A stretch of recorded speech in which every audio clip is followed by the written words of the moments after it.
Okay guys, welcome back to the Forensics Detailing channel. So I'm going to charge up the Aircon coolant on my Porsche 996 1998 Carrera C2. So if you've seen the video, I got the kit with the E36. So now I just have to buy a can, which is about 20 or 30 quid. You're trying to hunt around for the cheapest one. 134A refrigerant is what I need.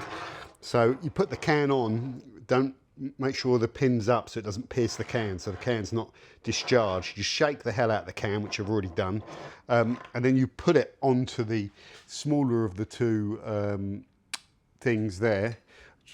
You pop this on, it's push fit connector, so I'm just going to do that right now. Then start the car up and run up the aircon and just see your pressure. So we're not taking any aircon here. Oh, that seems a bit tight to get on there. Oh, there we go. Yeah, just need to get your hand behind it. So we're onto it now. Oh, we've got loads of pressure in there, but let's just run it up. Probably too much pressure actually, which is a bit interesting. Yeah, we're up at we're in the danger zone. Let's just run the aircon up first. So let's come around and start the car. It's unusual. It's the first time I've done this on this car.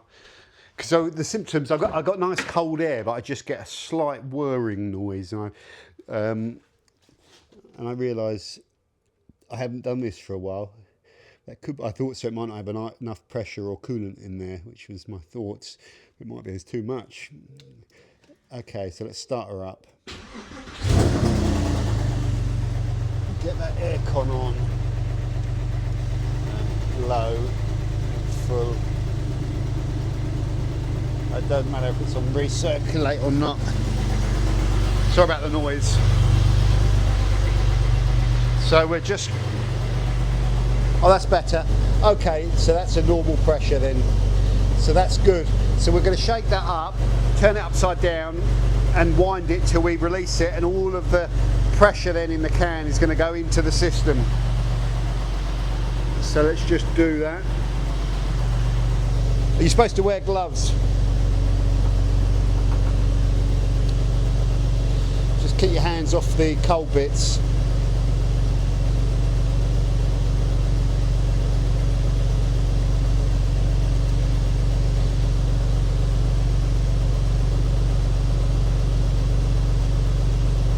It's going to pierce it now.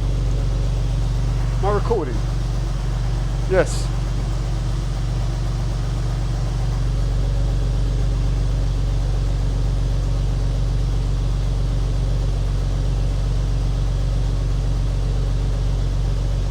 There it goes.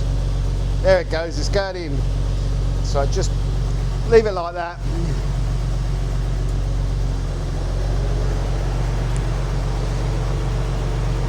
It's good. We just go to the top of the pressure bar there, but still in the blue.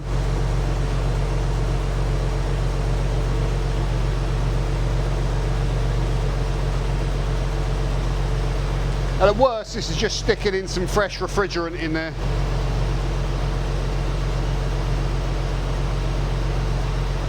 Yes, you should have this properly serviced every now and then, but this is 20 quid. I tend to try and do everything I can on this car.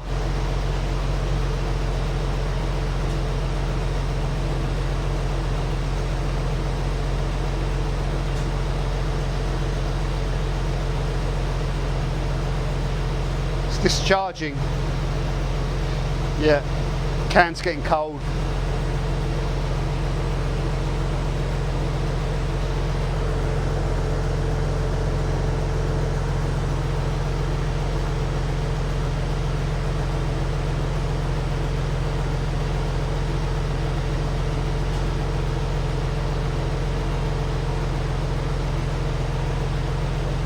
Interesting though, usually it's empty by now.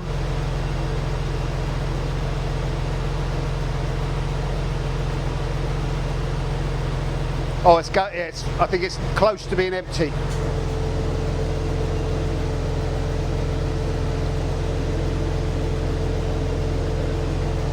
I think that can's empty.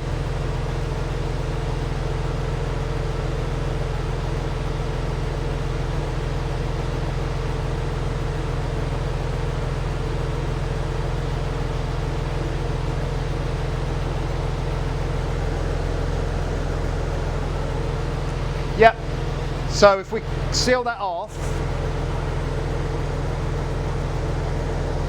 yeah, I think pretty sure that's empty now. I'm going to seal that.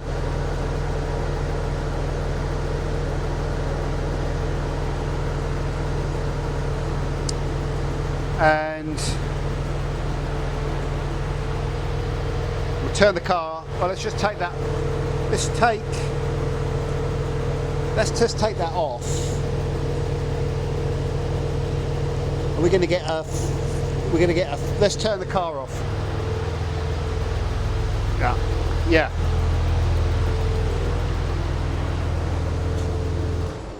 Feels nice and cold, that does. It was already cold, but it's not going to make it worse. So I know that my system's holding pressure, which is good. So let's take this off. Okay. Good.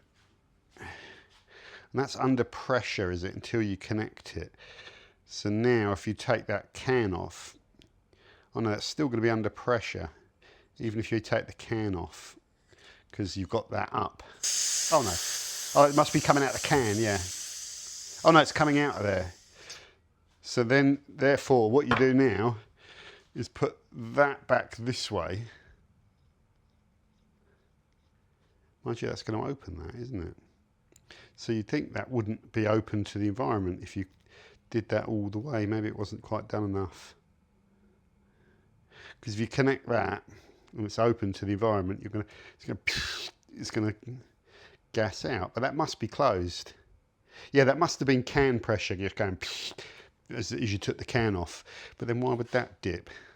Oh, it's a one-way valve, lets it in. Okay, yeah. So let's put that back on. Oh no, it's not. That's what I was worried about it doing. That's what I was worried about that doing. Oh, so you just got to leave the can on when you test the pressure. I should really read the instructions. You don't want to let all that gas go over. So how does that work then? So it can only be sealed if that's on. If you open that can, you're going to lose a bit of pressure into this can. That's okay. Well, I know the pressure's good, so why do I want to keep looking at the pressure? I suppose it tells you to, I think, on that original instruction, but I know the pressure's good and holding because the pressure was good before I went in. So I haven't got to worry about the pressure release because I haven't got that symptom. So I'm not too worried about pressure. There you go. Make it easy for yourself. Think. So let's just put all that back. Put that back in there and we'll just run it back up again. I've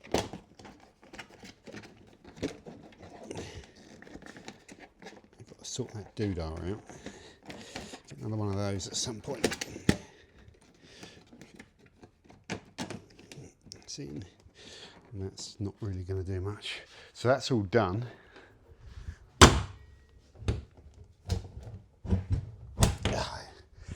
Give the paint a good old scratchy. That can go away. In the middle of too many jobs here. That can go back in my little bag of tools and electronic stuff. That can be disposed of in a suitable way. Let's just get back into the car.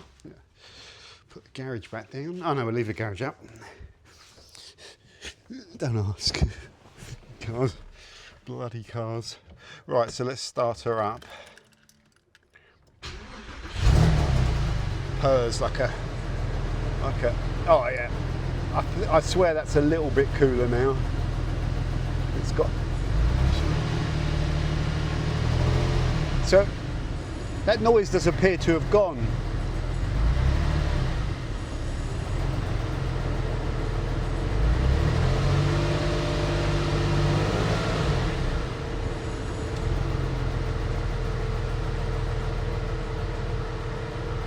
So it's a hard to describe noise. I'll have to check and do a test drive.